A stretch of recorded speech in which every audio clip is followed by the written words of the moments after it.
आइए अब जानते हैं मानव विकास की अवस्थाओं के बारे में। पहली अवस्था है हमारी गर्भावस्था या प्रसव पूर्व अवस्था, जिसे इंग्लिश में प्री नेटल स्टेज कहा जाता है। इसका टाइम ड्यूरेशन कितना है? गर्भाधान या गर्भधारण से 9 माह 10 दिन तक का। ठीक है, तो कुल दिनों की संख्या पूछ ले, पेपर में पूछी भी गई है, तो ये 280 दिन की हो जाएगी। और हफ्तों में ये संख्या कितनी रहेगी? 38 से 40 हफ्ते।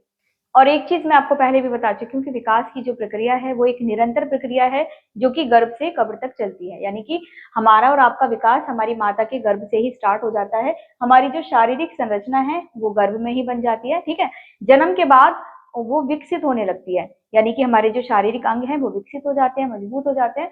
तो वो चीजें अलग है। लेकिन हाँ, अगर पूछा जाए कि विकास की प्रक्रिया कब शुरू होती है, तो वो गर्भ से ही शुरू होती है। इसीलिए इसको बॉर्न टू टर्म चलने वाला एक कंटिन्यू प्रोसेस भी कहा गया है। सेकेंड स्टेज है शैशवावस्था, यानी कि इन्फेंसी स्टेज, जिसको जन्म से 2 वर्ष का बताया गया है। और इसको जीवन का महत्वपूर्ण काल भी बोला गया है, क्योंकि जन्म के बाद की ये पहली ऐसी अवस्था है जिसमें विकास देखने को मिलता है, शारीरिक रूप से, मानसिक रूप से, भावनात्मक रूप से। ठीक है, और इसमें जो विकास की प्रक्रिया है वो तीव्र गति से काम करती है। नेक्स्ट पॉइंट है शिशु ज्ञानेंद्रिय के माध्यम से आनंद, दर्द आदि का अनुभव करता है। देखिए, बहुत छोटे बच्चे आपने खिलाए होंगे, तो आपको भी अनुभव होगा कि छोटे बच्चों को अगर आप सॉफ्टली खिलाते हैं, प्यार से खिलाते हैं, तो बच्चा भी आनंद की अनुभूति करता है।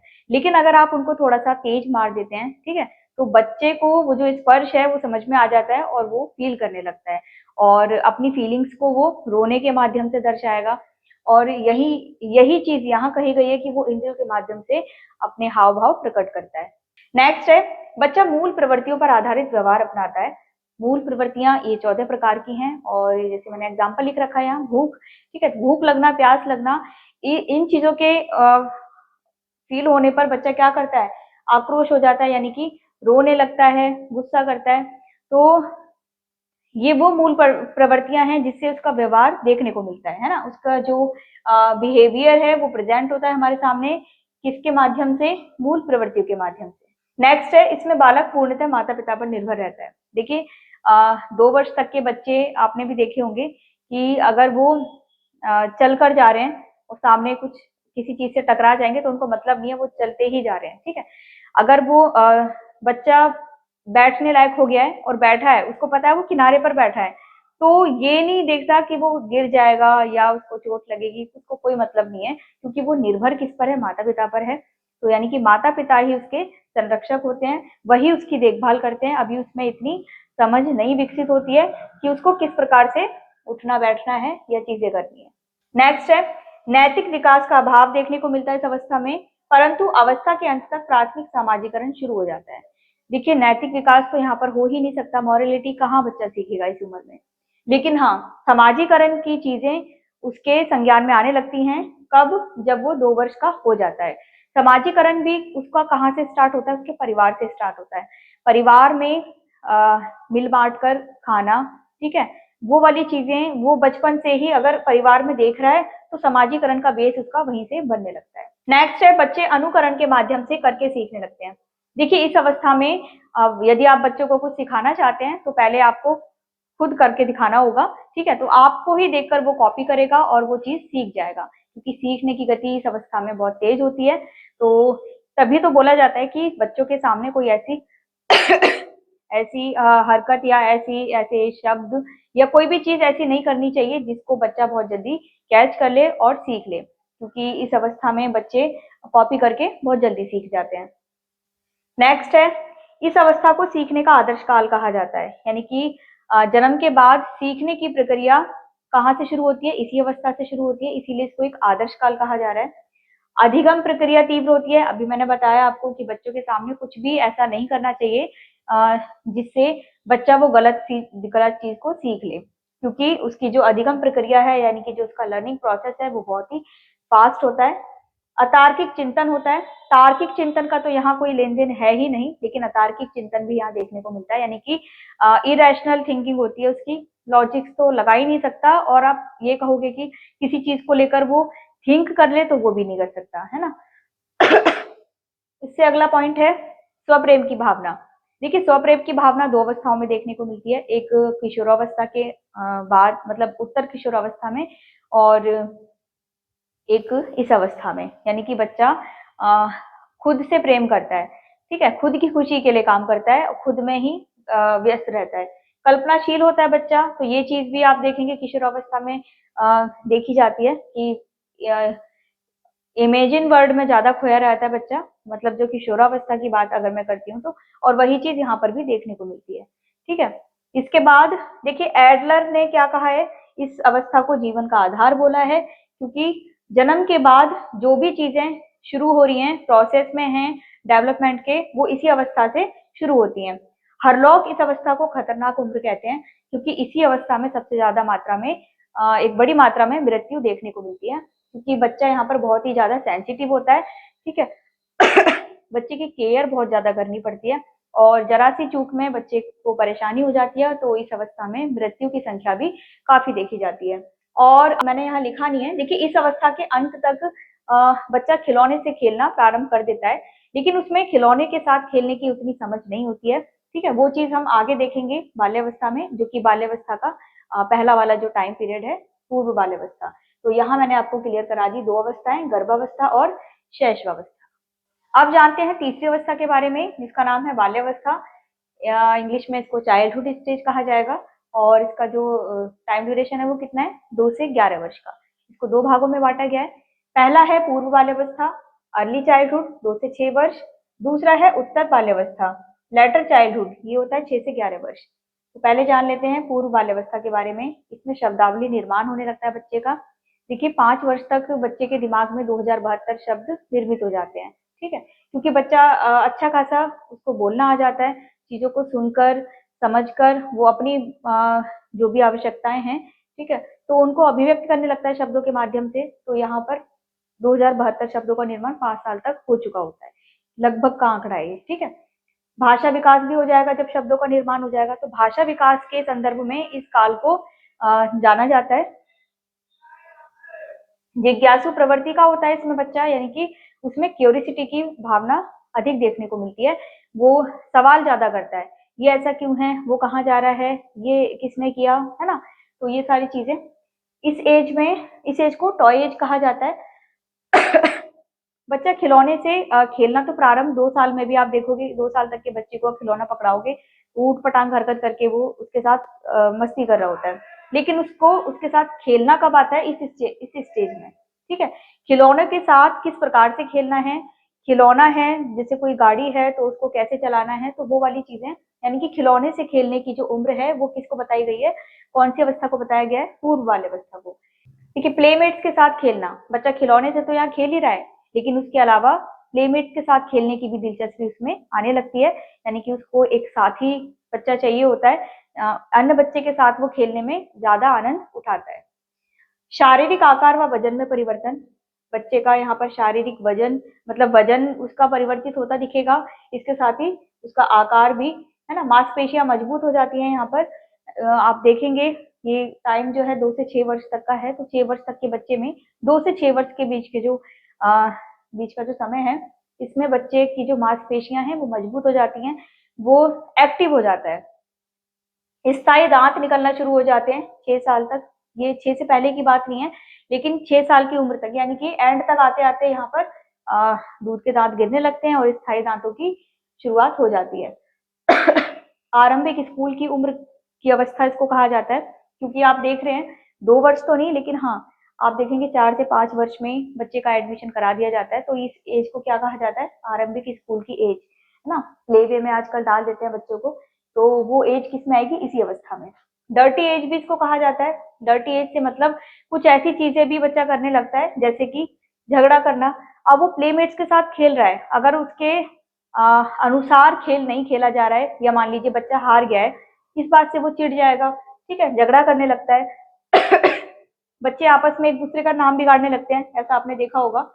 ठीक है, गंदगी के साथ खाना और खेलना, बच्चे अगर कुछ खा पी रहे हैं तो उसमें पूरे गंदे हो जाते हैं, खेल रहे हैं तो मिट्टी में कीचड़ में ऐसे खेल रहे हैं कि उनको अपने कपड़ों का या खुद का होश ही नहीं है। ठीक है, तो इसको डर्टी एज भी कहा जाता है। इसी एज में बच्चा थोड़ा गंदगी के साथ खेल लेता है, फिर तो वो स्कूल जाने लगता है तो उसमें थोड़ी से सुधार देखे जाते हैं। अगला है लेटर चाइल्डहुड, ये प्याजे के मूर्त संक्रियात्मक अवस्था के समान है, यानी कि प्याजे ने इसको 7 से 11 वर्ष बताया हुआ है और आपने देखा होगा जो शुरू की स्टेज थी 0 से यानी कि जन्म से 2 वर्ष की, वो संवेदी गामक अवस्था, ये भी प्याजे की थी। ठीक है, यहाँ भी प्याजे आपको देखने को मिलेंगे। मतलब यहाँ जो अवस्था है और जो प्रक्रिया चल रही है वो प्याजे के सिद्धांत से मिलती जुलती है। गतिक विकास तीव्र हो जाता है, यानी कि बच्चे के जो मोटर स्किल्स हैं वो डेवलप होने लगते हैं। बच्चा कूदना, भागना, दौड़ना ये शुरू कर देता है। 6 से 11 की बात हो रही है, तो आप समझ ही रहे हैं कि 6 साल में बच्चा दौड़ भाग में ज्यादा मतलब उस इन्वॉल्व रहता है। शारीरिक विकास धीमा हो जाता है। जन्म के बाद शारीरिक विकास तीव्र गति से हुआ, उसके बाद दूसरी स्टेज में उसमें मजबूती देखने को मिल रही है, और इस स्टेज में आके क्योंकि शरीर डेवलप हो चुका है, साथ ही वो स्ट्रांग भी हो चुका है, सारी मसल्स एकदम स्ट्रांगली बन चुकी है, तो यहाँ पर शारीरिक विकास अब थोड़ा सा धीमा हो जाएगा। और क्योंकि बच्चा अब थोड़ी सी मजबूती पकड़ने लगता है, यानी कि शरीर से भी उसका मतलब वजन भी थोड़ा सा पहले से बढ़ जाता है, तो यहाँ खेल कूद में बच्चा ज्यादा व्यस्त रहता है। इस स्टेज में बच्चा मित्र बनाने लगता है। देखिए, आपके हों, मेरे हों, कुछ ऐसे दोस्त भी होंगे जो बचपन के हैं और अभी तक हमारे संपर्क में हैं, तो उनका वो 6 से 11 की जो एज है, क्योंकि स्कूल एज है, स्कूल एज से बाद का टाइम है ये, तो इसमें क्या होता है ना कि स्कूल एज में बच्चे के दोस्त बन जाते हैं, और क्योंकि अगर वही आगे तक पढ़ते हैं हमारे साथ में, तो उनके साथ हम एक लंबा टाइम स्पेंड कर चुके होते हैं। तो कहने का मतलब है कि यहाँ से ही हमारे जो परमानेंट फ्रेंड्स हैं वो बनना शुरू होते हैं। स्कूल एज वाले बच्चे अगर आपके साथ आपके साथ वो आगे 12th तक भी पढ़ते हैं या उससे आगे भी पढ़ते हैं, तो उनकी स्टार्टिंग, आपका उनसे जो मिलन है वो इसी दरमियान तो होता है, तो यहीं से परमानेंट फ्रेंड्स बनने की जो संभावना है वो बहुत होती है, और पक्के मित्र यहीं से बनना शुरू होते हैं। समूह में खेलना, बच्चे स्कूल में हैं, ठीक है, या गली में भी खेल रहे हैं, पड़ोस में खेल रहे हैं, तो समूह में खेलना शुरू कर देते हैं। इस स्टेज में क्या होता है कि बच्चा किसी प्लेमेट के साथ खेल रहा है, एक अन्य बच्चे के साथ खेल रहा है या एक दो बच्चों के साथ खेल रहा है, लेकिन यहाँ पर वो ग्रुप में खेलना शुरू कर देता है। उसका तार्किक चिंतन शुरू हो जाता है, लॉजिकल थिंकिंग उसकी स्टार्ट हो जाती है। बच्चे से अगर पूछा जाए कि आपने होमवर्क क्यों नहीं किया, तो बच्चा तुरंत से सोच के कुछ बहाना बना देता है कि हम कहीं गए हुए थे मैम, हमने इसलिए नहीं किया था। तो यहाँ पर उसका लॉजिकल थिंकिंग प्रोसेस स्टार्ट हो जाता है। समूह में शामिल होना, समूह में खेलना भी शुरू कर देता है, और अगर किसी ग्रुप में एज अ मेंबर उसको शामिल होना हो तो वो चीज भी स्टार्ट हो जाती है यहाँ पर, कि मैं इस ग्रुप का हूँ, मेरा ये फ्रेंड सर्कल है, ठीक है, तेरा वो है। समाजीकरण की प्रक्रिया निरंतर जारी रहती है। यहाँ से ही समाजीकरण जो है वो निरंतर हमारे जीवन काल में बना रहता है, क्योंकि स्कूल में जा रहे हैं, अलग अलग सोसाइटी के अलग अलग कैटेगरी के बच्चों के साथ हमारा उठना बैठना होता है, तो समाजीकरण की जो एक मानक स्थिति है वो यही से शुरू होती है। बाकी प्राथमिक समाजीकरण तो परिवार से ही शुरू हो जाता है। अवधारणाएं व विचार के विकास का स्तर शुरू, यानी कि कॉन्सेप्ट बनाना, है ना, थॉट्स लेकर आना, तो वो वाली चीजें भी यहाँ पर आने लगती हैं। योजना व व्यवस्था बनाने की समझ आरंभ, बच्चा प्लानिंग करने लगता है। अगर कोई गेम खेलना है तो प्लान करेगा कि ये इसमें ये होगा, ये इसमें ये बनेगा, इसका कैरेक्टर ये रहेगा, ठीक है। और व्यवस्था बनाना कि किस प्रकार से मैनेज करना है। अगर हम कोई गेम खेल रहे हैं, ग्रुप में जब बच्चे गेम खेलते हैं तो आपने भी देखा होगा कि किसको क्या पद दिया जाए, तो वो वाली चीजें यहाँ 6 से 11 वर्ष में देखी जाती हैं। तो यहाँ हम बाल्यावस्था को भी कवर कर चुके हैं। अब जानते हैं किशोरावस्था, एडोलेसेंस के बारे में। ये 12 से 18 वर्ष के बीच की होती है, और ये अवस्था भौतिक या शारीरिक बदलाव की अवस्था कही जाती है, ठीक है। इसमें भौतिक रूप से काफी परिवर्तन देखने को मिलते हैं, इसी कारण से इसको परिवर्तन का काल भी कहा जाता है। वजन में परिवर्तन देखेंगे आप किशोरों के, ठीक है। 12 साल से 18 साल के बीच का समय है ये, तो 12 साल से पहले बच्चों का जो वजन होता है वो एकदम से यहाँ पर बढ़ता हुआ दिखता है। ऊंचाई में परिवर्तन, ऊंचाई मतलब बच्चे की हाइट बढ़ती है। आवाज कर्कश हो जाती है, लड़कों की आवाज कर्कश हो जाती है, लड़कियों की चेंज हो जाती है। मांसपेशियां मजबूत हो जाती हैं यहाँ पर, और भी शारीरिक बदलाव यहाँ देखने को मिलते हैं। नैतिक सोच की क्षमता में वृद्धि हो जाती है, यानी कि मॉरल थिंकिंग यहाँ डेवलप हो जाती है। मॉरलिटी पर ज्यादा फोकस किया जाता है।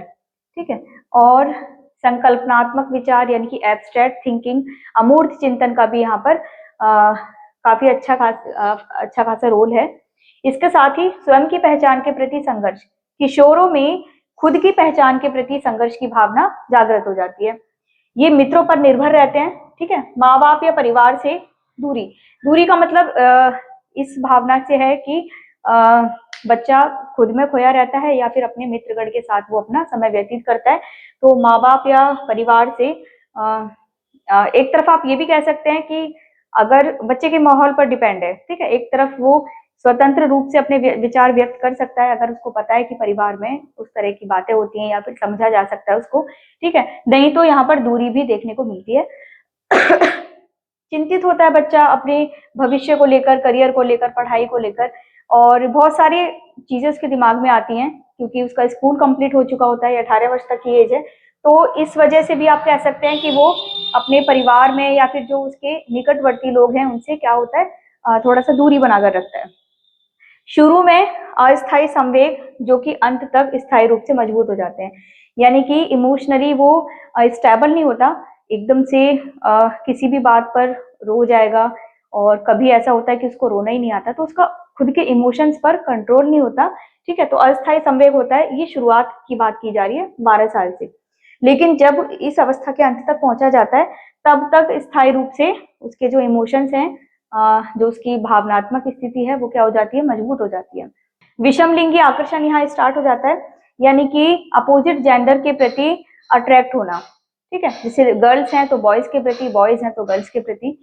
कठोर उम्र इसको कहा जाता है क्योंकि देखिए इस एज में बच्चे के सामने काफी सारे चैलेंजेस होते हैं, तो इस वजह से इसको कठोर उम्र कहा जाता है।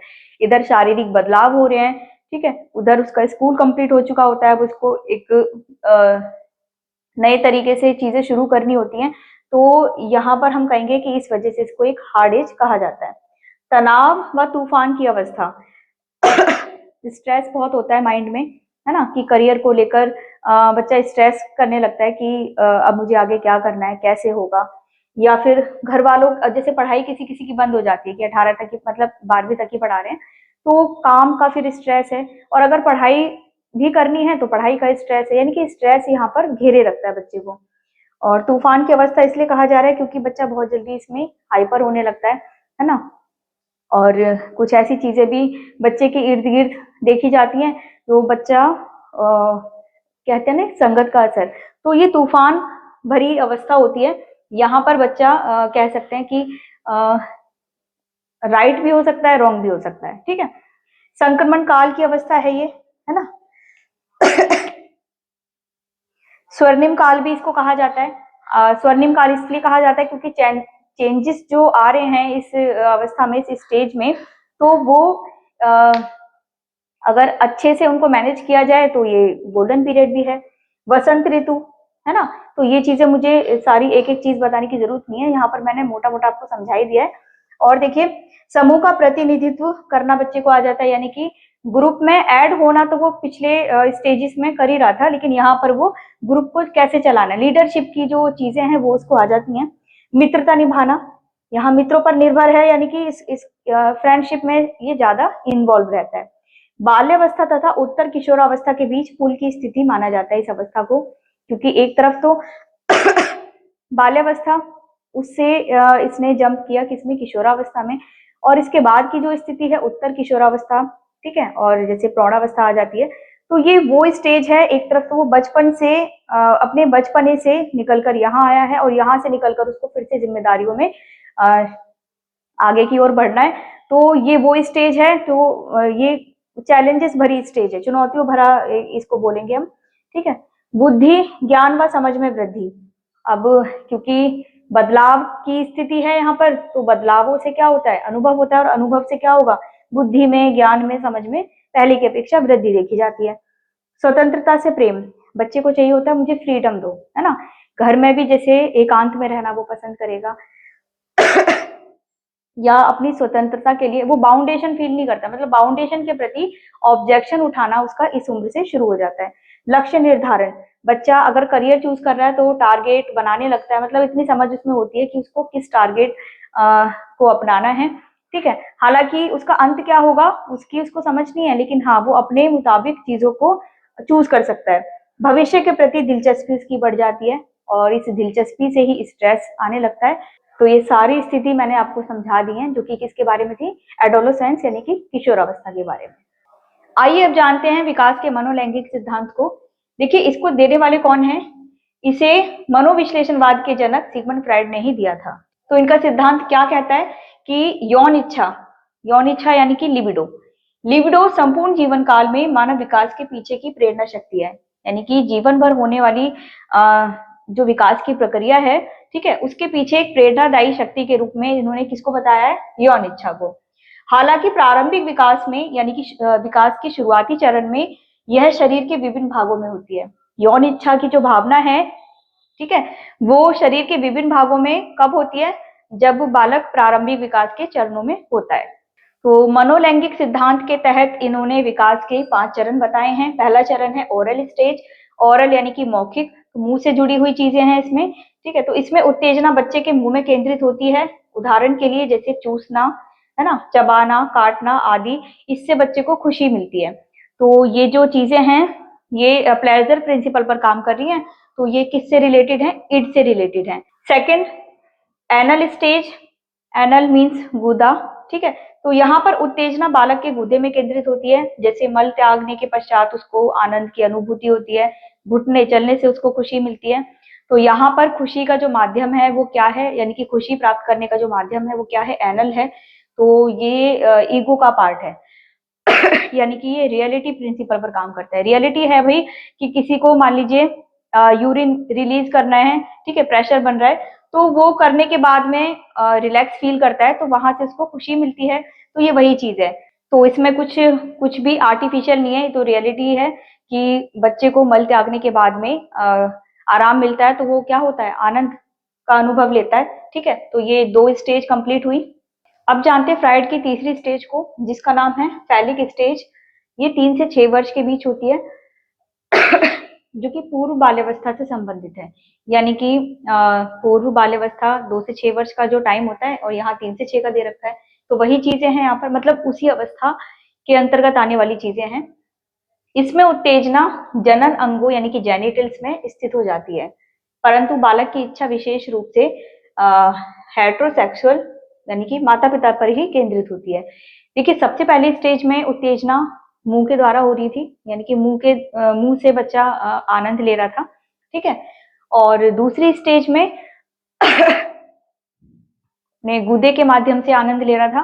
तीसरी स्टेज में क्या होता है, जनन अंगों में ये चीज ट्रांसफर हो जाती है, और यहाँ बच्चा क्या करता है, उत्तेजना भले ही जनन अंगों में आ गई है, लेकिन बच्चे का जो केंद्र बिंदु होता है वो कौन, माता पिता ही होते हैं, ठीक है।